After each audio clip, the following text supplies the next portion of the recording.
Because much like I was saying on my announcement channel today, it's not about, like, the whole world has changed. A lot of guys like Buffett, guys like Dave Ramsey, guys that were from the past where you could just be the man working a normal job and still be able to fund a family. Like maybe you were just one income house and you still had a house and you're still paying off a mortgage. You still have like paying for your wife's stuff and your kid on a one income. That's finished. Like that's not coming back. That's fucking so far gone. That dream is dead. And a lot of people haven't adapted to that yet. They don't know that that sort of stuff's never coming back because of inflation. You know, they don't understand that inflation is a feature. It's not a bug. Like guys think that, you know, inflation is something that the government's trying to control, and they're not. The government's letting it run hot because it devalues their own debt. Guys don't understand that. Like a lot of morons jump on here and they're talking about how the US is accumulating all of this debt in interest. But if they're paying 5% rates on their own debt, but they're actually devaluing the dollar 10%, they're paying back with weakened dollars. Like people don't understand that they're still actually making 5%. People don't understand like the shit that matters. Like they don't understand depth.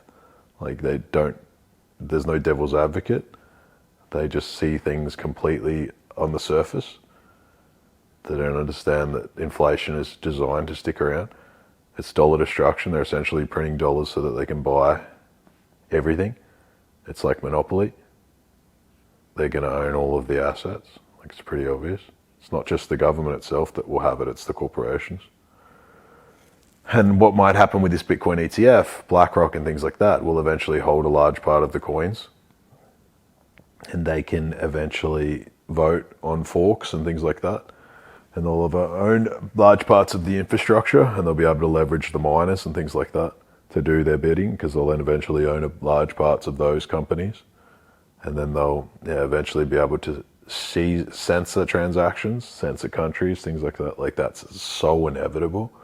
I know the average guy who kind of is still a bit of a dreamer doesn't realize how they work, but yeah, they have all of the money.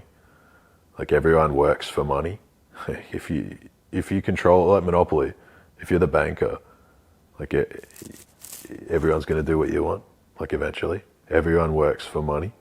Yes, you might have enough money where you don't have to take their shit, but over a long enough time frame, everyone eventually has to take their shit.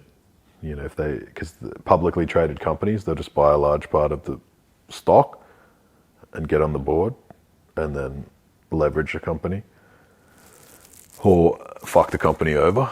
You know, how BlackRock and things like that can work very easily is they own large parts of the media. You know, they just start using them as an attack dog to go after certain people, certain companies. They downgrade the stock, things like that, so it's not a buy, it's a sell. And then normies and things like that sell out of it. So they can do a lot of damage to companies, especially if they're publicly traded. So yeah, the tail ends up wagging the dog because they just have all the money to push. And yes, it is investors' money and things like that. But people won't care either because they're going to get a good return.